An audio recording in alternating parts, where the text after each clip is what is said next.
নমস্কার বন্ধুরা, মিতা রোজকার রান্নায় আপনাদের স্বাগত। আজকে আমি কাবলি ছোলা দিয়ে পনিরের বড়া তরকারি করে দেখাবো। এটা সম্পূর্ণ নিরামিষ। এটা কাবলি ছোলা আমি রাতের থেকে ভিজিয়েছিলাম, আর দুটো সিটি দিয়ে নুন একটু দিয়ে দুটো সিটি দিয়ে এটা রেখেছি। আর এটা পনির 150 গ্রাম মতন পনিরকে আমি এটাকে গ্রেট করে রেখেছি। আর 3-4টে আলু, এটা খোসা না ছাড়িয়ে এটাকে ধুয়ে রেখেছি, কাঁচা আলু এটা।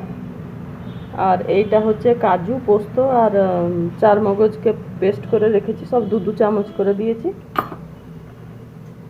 আর এইটা টমেটো, কাঁচা লঙ্কা আর আদা 1 কুচি, এটা পেস্ট করে রেখেছি।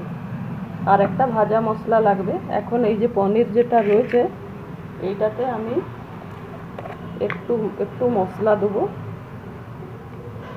একটু চিলি ফ্লেক্স দিলাম,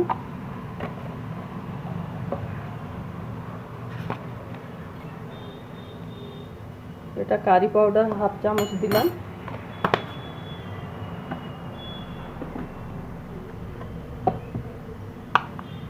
নুনও 1 চামচের 4 ভাগের 1 ভাগ দিয়েছি, বেশিটা নুন দিচ্ছি না।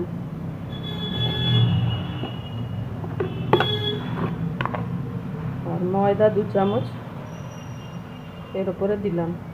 এটাকে দিয়ে ভালো করে মেখে নিয়ে আমি একটু বড়া বড়া মতন করব, তখন দেখাবো।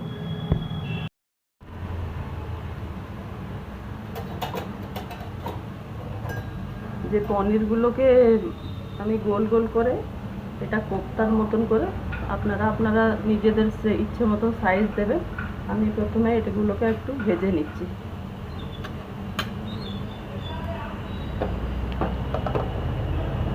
গ্যাসটা একটু মিডিয়াম ফ্লেমেতে রেখে এটাকে ভাজবেন, না তো পুড়ে যাবে, তলায় ভেতরটা কাঁচা থেকে যাবে।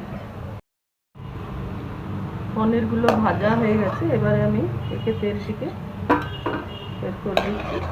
আর এই যে তেলটা আছে এইটাই আলুটাকেও ভেজে নেব, একটু লাল করে ভেজে তারপরে তরকারিটা খুব বসাবো।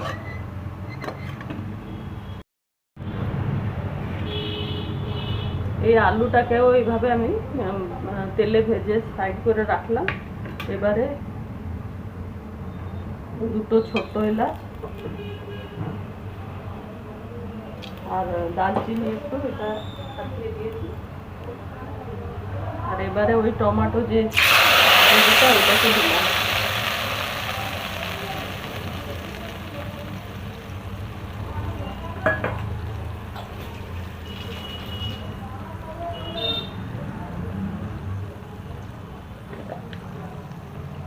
এক চামচ হলুদ দিলাম, 1 চামচ থেকে একটু বেশি দিলাম।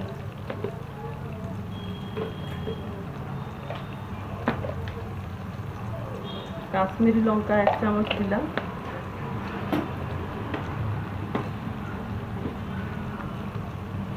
আর মশলা কষা হবার ভেতরে 1 চামচ চিনিও দিচ্ছি এতে।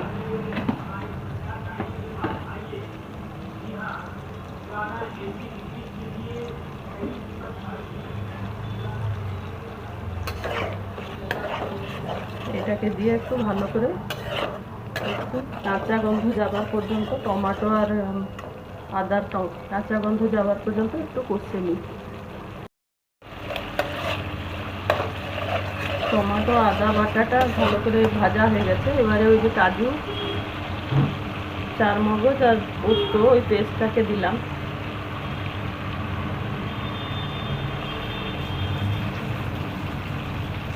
সামান্য একটু জল দিয়ে দিচ্ছি, বাটিটা ধুয়ে।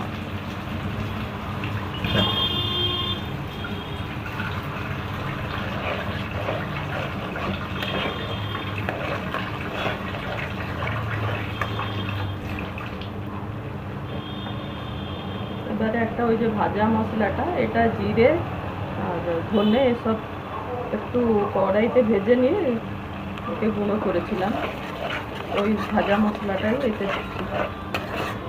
এতে দারচিনি, ছোটো এলাচ এগুলো সব পড়েছে, এটা দিলে আর গরম মশলা দেবার দরকার নেই।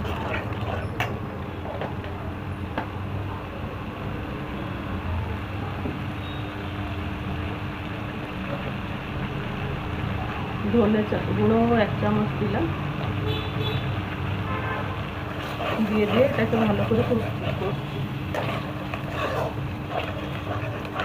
তেল ছাড়া পর্যন্ত তাকে কষতে হবে। দরকার পড়লে আর একটু সামান্য তেল দিলাম। ওই তেলটা একটু বেশি হয়ে গেছিলো, ছাঁকবার সময় তেলটা আমি বাটিতে রেখেছিলাম। তেলটা এই মশলাটা একটু ভালো করে কষা হয়ে যাক, তারপরে আমি দেখাচ্ছি। এবারে মশলাটা তেল ছেড়ে দিয়েছে। এবারে এই যে ছোলাগুলো, যেগুলো সেদ্ধ ছোলাগুলোকে দিয়ে দিলাম।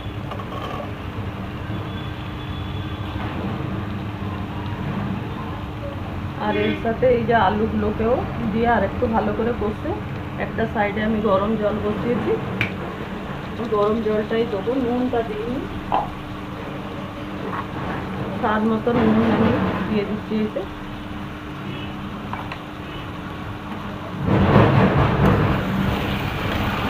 এবারে একটু ভালো করে আরেকটু তারপরে গরম জলটা দিয়ে দেবো।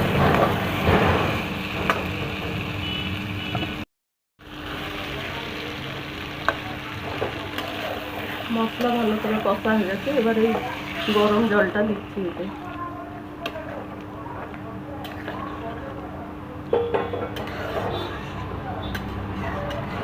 আলুটা তো অর্ধেক সেদ্ধ হয়ে গেছে, আর ছোলাটা তো সেদ্ধ ছোলা। এটা একটু ভালো করে ফুটে যাক, আলুটা সেদ্ধ হয়ে গেলে ওই পনিরগুলোকে দেবো।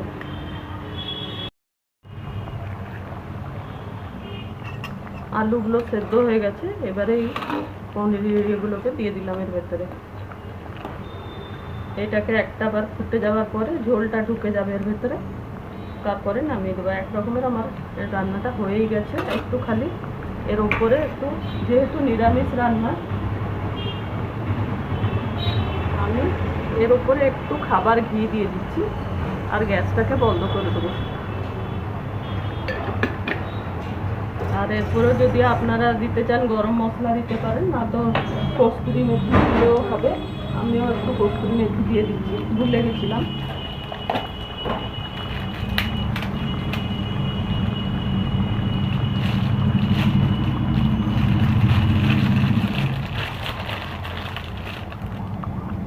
একটু কস্তুরি মেথি দিয়ে দিই, এবারে ঢাকা দিয়ে রেখে দেবো। হয়ে গেছে তরকারিটা, গ্যাস বন্ধ করছি। আমার এই পনির তরকারিটা, কাবলি ছোলার তরকারিটা রেডি হয়ে গেছে। একবার আপনারাও এইভাবে করে খেয়ে দেখুন। ভালো লাগলে আমার চ্যানেলটাকে লাইক, শেয়ার, সাবস্ক্রাইব করুন। ধন্যবাদ।